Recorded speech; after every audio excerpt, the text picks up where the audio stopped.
Hello friends, welcome to ISS platform. आज है 19 अक्टूबर और 19 अक्टूबर करेंगे हम current affair from the Hindu, Indian Express और पीआईबी। चलो वीडियो स्टार्ट करते हैं। जैसे कि मैं आपको बताता हूं, मेरे वीडियो की स्पेशलिटी रहती है कि मैं पहले इंडेक्स क्लियर करता हूं कि मैं पढ़ाने वाला क्या हूं, आपको ये बताता हूं तो आपका इंटरेस्ट बढ़ जाएगा पढ़ने में। क्लियर? तो देखो, सबसे पहले अपन पढ़ेंगे उत्तराखंड यूनिफॉर्म सिविल कोड। क्या है यूनिफॉर्म सिविल कोड? और उत्तराखंड पहली स्टेट बनने जा रही है जो कि यूनिफॉर्म सिविल कोड इंप्लीमेंट करेगी अपनी स्टेट में। क्लियर? After independence. क्लियर? एक स्टेट है, उसका भी नाम बताऊंगा, वो कौन सी स्टेट है जहां पर इंडिया में यूनिफॉर्म सिविल कोड इंप्लीमेंट है शुरू से ही। क्लियर? तो जानते हैं, इंडिपेंडेंस के बाद पहली स्टेट है उत्तराखंड जो कि यूनिफॉर्म सिविल कोड इंप्लीमेंट करने वाली है। क्लियर? और अपन जानेंगे डिटेल में। Then after BRICS summit. ये देखो, हर लेक्चर में बता रहा हूं कि ब्रिक्स की समिट होने वाली है कजान, रशिया में।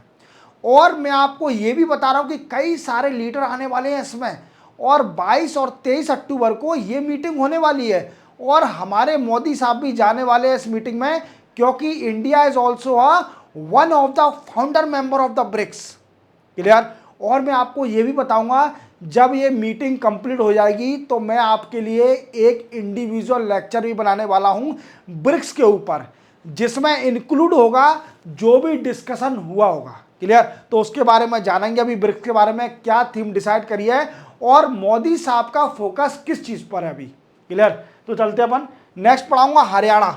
हरियाणा की पहली कैबिनेट मीटिंग हुई और उसमें डिसाइड किया गया कि सब क्लासिफिकेशन ऑफ डिसीजन लिया जाएगा। क्या करा जाएगा? शेड्यूल कास्ट का जो सब क्लासिफिकेशन है, इसको सब क्लासिफाई करा जाएगा टू प्रोवाइड दी रिजर्वेशन। अब ये भी बताऊंगा कि कौन सी पहली स्टेट है जिसने कमेटी बनाई है, सेटअप करी है कि जो सब क्लासिफिकेशन ऑफ शेड्यूल कास्ट होना चाहिए। क्लियर? और उस कमेटी का नाम भी बताऊंगा जो कि लीड करेगी। क्लियर? और स्टेट का नाम भी बताऊंगा। चलते हैं, देखो नेक्स्ट अपन बेत्रोथल सेरेमनी। ये बड़ी इंपॉर्टेंट न्यूज़ है, याद रखना, और बड़ा ही इंटरेस्ट भी आएगा इसको सुनने में। जब स्टार्ट होगी तब बताऊंगा। क्लियर? नेक्स्ट है काइनेटिक और नॉन काइनेटिक वारफेयर। क्या होता है काइनेटिक और नॉन काइनेटिक वारफेयर, ये भी अपन जानेंगे। क्लियर? चलते अपन वीडियो स्टार्ट करते हैं। सबसे पहले है उत्तराखंड, यूके। हमारे इंडिया का यूके कौन सा है? उत्तराखंड। यूनाइटेड किंगडम हमारे इंडिया का उत्तराखंड है, और इवन उत्तराखंड है भी यूके जैसा, क्योंकि वहां पर इतनी बर्फ गिरती है उत्तराखंड में, तो डेफिनेटली वो भी एक तरीके से यूके ही है। क्लियर? United kingdom. अब क्या है दोस्तों, उत्तराखंड ने एक डिसीजन लिया था फरवरी के महीने में, एक डिसीजन लिया था कि उत्तराखंड के अंदर यूनिफॉर्म सिविल कोड इंप्लीमेंट किया जाएगा। यूनिफॉर्म सिविल कोड इंप्लीमेंट किया जाएगा उत्तराखंड के अंदर। अब यूनिफॉर्म सिविल कोड होता क्या है? तो देखो, आप देखना हमारे भारत के संविधान, इंडियन कॉन्स्टिट्यूशन देखना, तो आपको आर्टिकल नंबर 44 दिखेगा। क्या दिखेगा? Article number 44। ये किसमें दिखेगा? Directive principle of state policy में। किसमें? डीपीएसपी में आपको ये दिखेगा आर्टिकल नंबर 44। क्या दिखेगा? आर्टिकल नंबर 44 आपको डीपीएसपी में दिखेगा। अब इसमें क्या है दोस्तों, इसमें बोला गया है कि इंडिया के अंदर यूनिफॉर्म सिविल कोड होना चाहिए। क्या होना चाहिए? इंडिया के अंदर यूनिफॉर्म सिविल कोड होना चाहिए। अब ये है क्या? तो देखो, जानते हो हमारे इंडिया में कई तरह की डाइवर्सिटी है, मींस लोगों की डाइवर्सिटी, रिलीजन की डाइवर्सिटी। हिंदू भी रह रहे हैं, मुस्लिम भी रह रहे हैं, और कई सारे रिलीजन रह रहे हैं। बट क्या है, हमारे इंडिया में एक यूनिफॉर्म सिविल कोड नहीं है। व्हाट आई मीन्स, जो सिविल मैटर हैं, जो हिंदू के सिविल मैटर हैं, हिंदू रिलीजन के, वो अलग वी कैन से पेटिशन लगाई जाती है, और जो मुस्लिम के जो सिविल मैटर है उनके लिए अलग कानून है। तो क्या है कि एक ही कानून होना चाहिए, पूरा हिंदू हो चाहे मुस्लिम हो चाहे कोई सा भी रिलीजन हो, सबके लिए एक ही कानून। तो सिविल मैटर के लिए सबके लिए एक ही कानून होना चाहिए, यूनिफॉर्म सिविल कोड। अब क्या है दोस्तों कि हमारे इंडिया में ऐसा है नहीं, और एक ही स्टेट है जो कि इंडिपेंडेंट से पहले ही वहां पर यूनिफॉर्म सिविल कोड है, और जिसका नाम है गोवा। और इंडिया में कोई भी स्टेट नहीं है जहां पर यूनिफॉर्म सिविल कोड हो। क्लियर? अब उत्तराखंड ने ये बड़ा ही बोल्ड डिसीजन लिया है कि फरवरी के मंथ में कि यूनिफॉर्म सिविल कोड इंप्लीमेंट किया जाएगा उत्तराखंड के अंदर, और इसके लिए उत्तराखंड ने एक कमेटी भी सेटअप करी थी। क्या कमेटी सेटअप करी थी? कमेटी अंडर शत्रुघ्न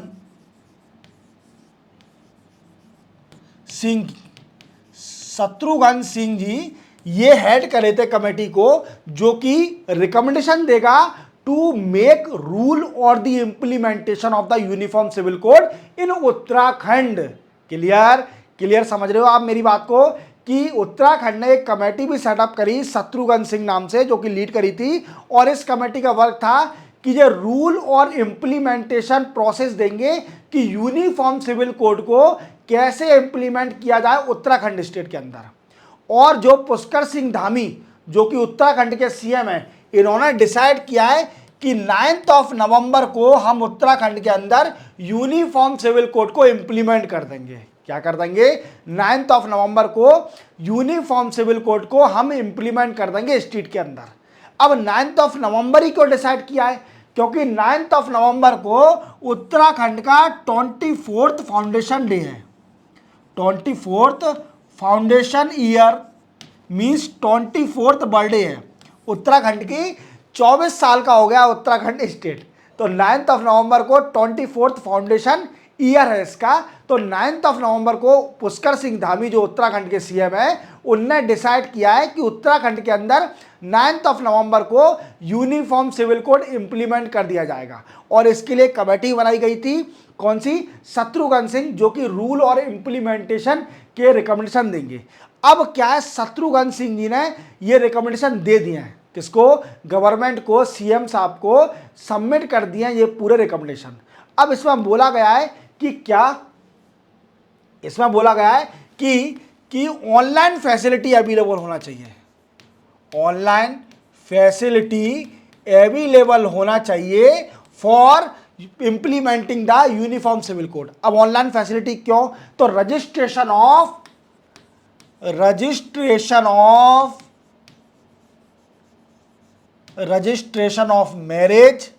मैरिज का रजिस्ट्रेशन, डाइवोर्स का रजिस्ट्रेशन, लिव इन रिलेशन, अगर लिव इन रिलेशन में रहना है उत्तराखंड के अंदर तो आपको रजिस्ट्रेशन कराना पड़ेगा, और रजिस्ट्रेशन कराओगे तो फिर तो रह ही नहीं पाएगा लिविंग रिलेशन में। लिव इन रिलेशन का मतलब ये होता है कि जब मैरिज नहीं हो रही और जो कपल है वो साथ में रह रहे हैं, तो उत्तराखंड में ये रहने के लिए आपको रजिस्ट्रेशन भी कराना पड़ेगा after implementation of uniform civil code. Clear? Then after living relation के बाद और जो भी बर्थ सर्टिफिकेट है ये सब रे ऑनलाइन होगा। ठीक है? अपील, अगर आपको अपील करना है कोर्ट में तो ऑनलाइन ही फैसिलिटी अवेलेबल हो जाएगी। और उत्तराखंड ने बोला है कि यूनिफॉर्म सिविल कोड को इंप्लीमेंट करने के लिए एक पोर्टल भी बनाया जाएगा। क्या बनाया जाएगा? पोर्टल भी बनाया जाएगा, as well as mobile app भी बनाई जाएगी। As well as mobile app भी बनाई जाएगी। क्या बनाई जाएगी? पोर्टल भी बनाया जाएगा और मोबाइल ऐप भी बनाई जाएगी। Clear?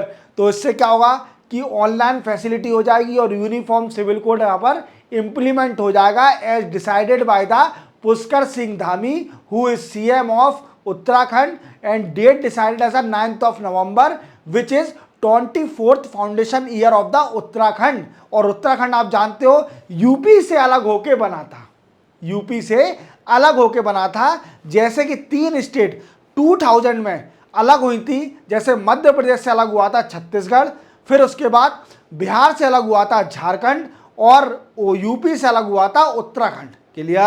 Clear? Uniform civil code कौन से आर्टिकल में है? आर्टिकल नंबर 44, और article number 44 is a part of directive principle of state policy. Clear? चलते हैं नेक्स्ट न्यूज पर। नेक्स्ट है Modi will visit Kazan for BRICS summit. देखो दोस्तों, मैंने आपको हर लेक्चर में बता रहा हूं कि ब्रिक्स की समिट होने वाली है, और ब्रिक्स की समिट कहां पर हो रही है? कजान में। कजान कहां पर है? रशिया में। रशिया में ब्रिक्स की समिट होने वाली है, और ये मीटिंग होगी, मोदी साहब जाने वाले हैं 22 और 23 अक्टूबर। क्लियर? 22 और 23 अक्टूबर को ये मीटिंग होगी, और हमारे मोदी साहब भी, देश के प्रधानमंत्री हमारे, जाएंगे कजान के अंदर और ब्रिक्स की समिट को अटेंड करेंगे। अब जान लेते हैं कि इसकी थीम क्या है। जो ब्रिक्स की इस बार समिट होगी उसकी थीम जान लो। तो उसकी थीम होगी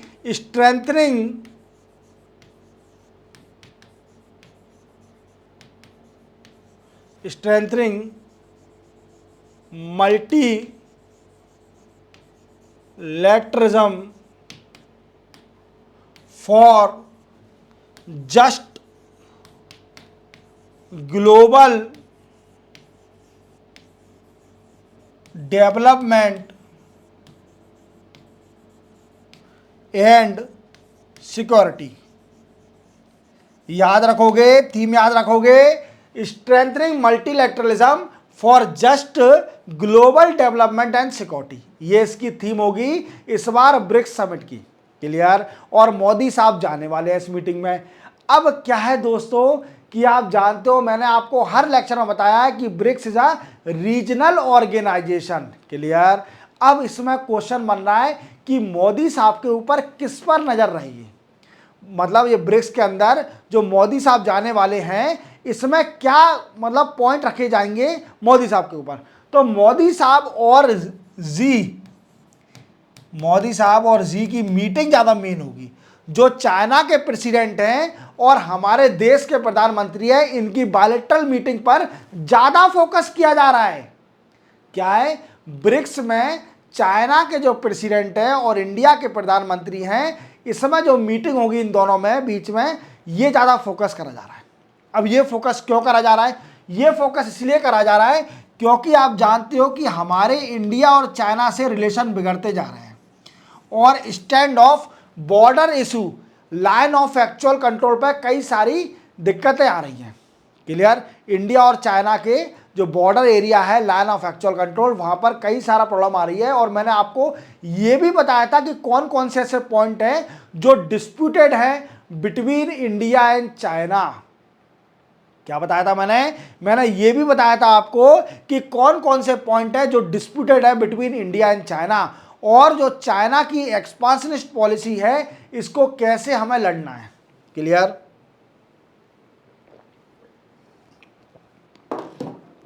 ये भी बता चुका हूं। तो यही है, ज़्यादा कुछ नहीं है इस न्यूज़ में।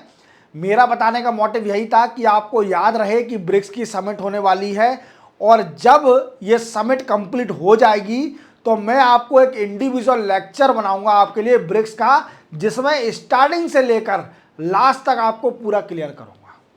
क्या करूंगा? लास्ट तक आपको पूरा क्लियर करूंगा। तो तैयार हो गए? चलते अपन नेक्स्ट न्यूज़ पर। नेक्स्ट है बेट्रोथल ceremony.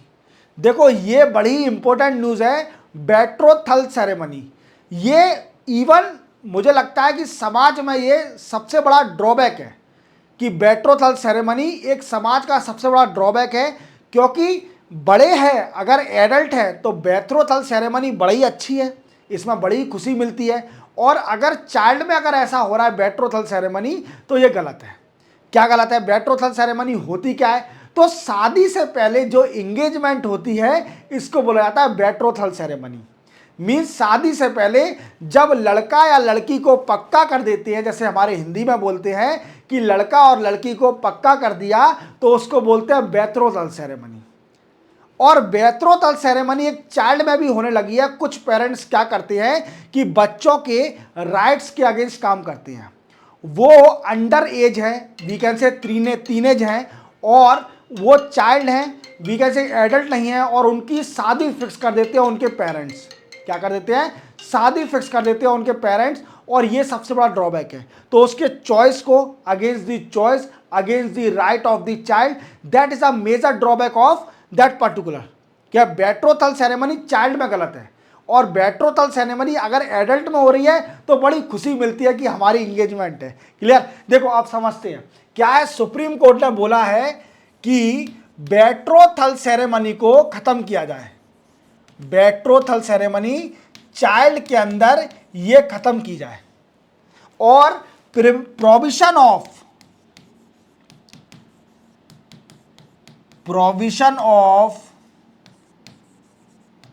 Child marriage act, we can say 2006 को इंप्लीमेंट किया जाए। वी कैन से अमेंडमेंट किया जाए, सॉरी इम्प्लीमेंट नहीं, इम्प्लीमेंट तो हो चुका है। Provision of child marriage act 2006 को we can say change amendment किया जाए और बेट्रोथल सेरेमनी को इलीगल किया जाए चाइल्ड के अंदर, एडल्ट के अंदर नहीं। फिर तो हमें खुशी नहीं मिलेगी, इंगेजमेंट नहीं होगी तो इंगेजमेंट की बड़ी खुशी होती है। जब इंगेजमेंट होती है तो जो एडल्ट लोग हैं उन्हें बड़ी खुशी होती है कि यार हमारी इंगेजमेंट है, हमारी शादी हो गई है, हमारा रिश्ता हो गया है। तो क्या है, बेट्रोथल सेरेमनी एक इंजॉयमेंट का मूवमेंट है एडल्ट के लिए, बट ये ड्रॉबैक है चाइल्ड के लिए, क्योंकि उनके राइट और चॉइस के अगेंस्ट काम करा जा रहा है और ऐसे पेरेंट्स जो करते हैं ऐसा वो गलत कर रहे हैं। तो इसको रोकने के लिए सुप्रीम कोर्ट ने सेंट्रल गवर्नमेंट से बोला है कि चाइल्ड जो होती है चाइल्ड मैरिज, उसमें बेट्रोथल सेरेमनी को भी कैन से पनिश किया जाए, जो भी बेट्रोथल सेरेमनी कर रहा है इसको इलीगल किया जाए और provision of child marriage act 2006 को अमेंडमेंट किया जाए। क्या किया जाए, प्रोविजन ऑफ चाइल्ड मैरिज को अमेंडमेंट किया जाए। बट हमारे इंडिया में देखा जाए तो चाइल्ड मैरिज दिन प्रतिदिन रिड्यूस होते जा रही है। जैसे देखा जाए तो पहले चाइल्ड मैरिज थी 47%, कितनी, जब ये कानून नहीं आया था, कानून से पहले हमारे यहाँ पर चाइल्ड मैरिज थी 47% चाइल्ड मैरिज। अब अगर डेटा देखा जाए तो अभी तक इंप्लीमेंट होने के बाद ये हो गई 27%, कितनी हो गई, 27% ही रह गई सिर्फ ओनली चाइल्ड मैरिज, और 27% से रिड्यूस होकर ये हो गई 23.3% ओनली चाइल्ड मैरिज इन 2019 और 21। अगर 2019 और 21 का डेटा देखा जाए तो सिर्फ ओनली चाइल्ड मैरिज रह गई है 23.3% इन इंडिया, बट ये भी डाटा ज़्यादा है। क्लियर, तो बेट्रोथल सेरेमनी आप अच्छी तरह समझे होंगे ये क्या होता है बेट्रोथल सेरेमनी। क्लियर, चलते हैं अपन नेक्स्ट न्यूज पर। नेक्स्ट है हरियाणा डिसाइडेड टू सब क्लासिफिकेशन ऑफ शेड्यूल कास्ट। देखो आपको मालूम है, जैसे मैंने आपको एक इंडिविजुअल लेक्चर बना के रखा था सब क्लासिफिकेशन ऑफ शेड्यूल कास्ट के ऊपर, क्या होता है सब क्लासिफिकेशन शेड्यूल कास्ट। मैंने बताया था कि सुप्रीम कोर्ट का डिसीजन भी आ चुका है कि जो शेड्यूल कास्ट है, जो रियल बेनिफिशियरी है, जो रियल जिसको जरूरत है, इंटेंडेड पॉपुलेशन है शेड्यूल कास्ट के अंदर, उनको रिजर्वेशन मिलना चाहिए, और जिसको शेड्यूल कास्ट के अंदर रिजर्वेशन जरूरत नहीं है उनको रिजर्वेशन नहीं मिलना चाहिए। क्लियर, तो मैंने बताया था इसके लिए मैंने एक इंडिविजुअल लेक्चर भी बना के रखा है, मैंने इसके लिए एक इंडिविजुअल लेक्चर भी बना के रखा है। आप मेरे एडिटोरियल में जाइए, वहाँ मैंने आपको सब क्लासिफिकेशन ऑफ शेड्यूल कास्ट जो सुप्रीम कोर्ट का डिसीजन पूरा एक एक पॉइंट से क्लियर किया है। क्लियर, अब दोस्तों क्वेश्चन बनता है कि क्या है ये सब क्लास शेड्यूल कास्ट और हरियाणा का नाम क्यों आ रहा है। आप जान रहे हो ये हरियाणा के नए सीएम है, बड़े खुश हो रहे हैं, नायब सिंह सैनी, क्योंकि ये खुश इसलिए हो रहे हैं और क्योंकि बीजेपी ने रिकॉर्ड तोड़ दिया। क्या रिकॉर्ड तोड़ दिया कि हरियाणा में पहली ऐसी कोई पार्टी है जो लगातार तीसरी बार सरकार बना रही है हरियाणा के अंदर। क्या है, बीजेपी पार्टी एक ऐसी पार्टी, पहली पार्टी है जो कि हरियाणा के अंदर तीसरी बार गवर्नमेंट बनाई है। समझ रहे हो आप मेरी बात को, मैं क्या कहना चाह रहा हूं। और इसी के साथ नायब सिंह सैनी सीएम बने हैं, सेकंड टाइम सीएम बने। पहला जब जो खट्टर थे, मनोहर लाल खट्टर, उनको हटा के नायब सिंह सैनी को बनाया गया था और उनको सेंटर में भेजा गया। देन आफ्टर इलेक्शन के बाद इन्होंने अच्छे काम, कुछ डिसीजन अच्छे लिए थे जिससे इनको वोट शेयर अच्छा मिला और सीएम बने। क्लियर, अब क्या है दोस्तों, इन्होंने एक और डिसीजन लिया। अब आते ही सीधे कैबिनेट की मीटिंग हुई। क्या हुई, कैबिनेट की मीटिंग हुई और कैबिनेट की मीटिंग में बोला गया कि एक डिसीजन लिया गया, हमारे हरियाणा में सब क्लासिफाई कराया जाएगा शेड्यूल कास्ट को, और जो रियल बेनिफिशियरी है शेड्यूल कास्ट के अंदर उसको रिजर्वेशन दिया जाएगा। और आप एक और बात याद रखना, एक स्टेट ऐसी है हमारे इंडिया में जिसने सबसे पहले सब क्लासिफिकेशन ऑफ शेड्यूल कास्ट को करने के लिए कमेटी सेटअप करी है, और वो है तेलंगाना स्टेट। कौन सी, तेलंगाना स्टेट। और तेलंगाना के स्टेट के सीएम कौन है, रेवंत रेड्डी। रेवंत रेड्डी यहाँ के सीएम है। क्लियर, और तेलंगाना में सबसे पहले सब क्लासिफिकेशन ऑफ शेड्यूल कास्ट को करने के लिए एक कमेटी सेटअप करी गई। क्या करी गई, कमेटी सेटअप करी गई। कमेटी को हेड किसने किया, हेडेड बाई शमीम अख्तर। कौन है? समीम अख्तर है नाम इनका, जिसको कमेटी ने हेड किया है, और ये कमेटी रिकमेंडेशन देगी to the sub classification of schedule caste. तो आप समझ गए, हरियाणा ने भी डिसीजन ले लिया है। क्लियर? चलते अपन नेक्स्ट न्यूज पर। नेक्स्ट है काइनेटिक और नॉन काइनेटिक वारफेयर। ये बड़ी इंपॉर्टेंट न्यूज है। देखो, काइनेटिक और नॉन काइनेटिक वारफेयर क्या होता है? सबसे बड़ा क्वेश्चन बनता है कि what is difference between kinetic and non kinetic war. पहले अपन समझते हैं काइनेटिक वारफेयर क्या होता है। जैसे दो कंट्री आपस में लड़ रही हैं और मिलिट्री का यूज करा जा रहा है, फिजिकली लॉस करा जा रहा है, वी कैन से आर्मी अगर आपस में लड़ रही हैं, वी कैन से ह्यूमन जो यूज करा जा रहा है वार के अंदर, that is called kinetic warfare. और नॉन काइनेटिक वारफेयर क्या होता है? आजकल मॉडर्न टेक्नोलॉजी का यूज करके, जैसे आप देखिए इसराइल लड़ रही है ईरान से, हजबुल से और लेबनान से, ऐसे रशिया और यूक्रेन का वार हो रहा है। तो जो टेक्नोलॉजी का यूज करा जा रहा है, प्रॉक्सी वार का यूज करा जा रहा है, ड्रोन का यूज करा जा रहा है, नई नई टेक्नोलॉजी का यूज करा जा रहा है, बट फिजिकली यूज नहीं करा जा रहा to fight in the fight of between both country. तो उसको बोलते हैं नॉन काइनेटिक वार। जैसे पाकिस्तान क्या करती है? पाकिस्तान प्रॉक्सी वार करती है इंडिया के खिलाफ। क्या करती है प्रॉक्सी वार? जब स्टेट एक्टर को बैक करती है Pakistan, that is called proxy वार। खुद डायरेक्टली नहीं लड़ती, वो क्या करती है, जो पाकिस्तान ऑक्युपाइड कश्मीर है वहां पर जो मुस्लिम हैं उनको, टेररिस्ट को सपोर्ट करती है कि आप जाइए और यहां पर we can say terrorist activity करिए इंडिया के अंदर, that is called proxy war. दूसरा क्या करती है? दूसरा जो इंडिया की फेक करेंसी है, इंडिया की करेंसी की एक और फेक करेंसी बनाती है और उसको इंडिया में बेचती है। इंडिया में बेचती है, जिससे क्या है, इंडिया की इकोनॉमी डाउन हो। खुद तो कंगाल है ही, वो इंडिया को भी कंगाल करना चाहती है to spread the fake currency in India. तो that is difference between kinetic and non kinetic war. अब मैं और समझाता हूं। देखो, काइनेटिक वार क्या होता है? जब फिजिकल वारफेयर लड़ा जाता है, वी कैन से मिलिट्री का यूज करा जाएगा, that is called we can say kinetic war. क्या है? मिलिट्री का यूज करा जाएगा, आर्मी जब लड़ेगी, that is called kinetic war. और नॉन काइनेटिक वार क्या होता है? नॉन काइनेटिक वार जब हम टेक्नोलॉजी का यूज करके लड़ाई लड़ते हैं, जैसे प्रॉक्सी वार,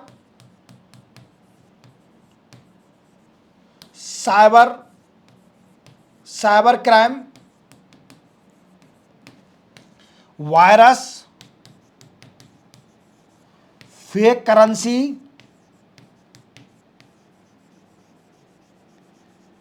यूजिंग टेक्नोलॉजी, साइकोलॉजी वार,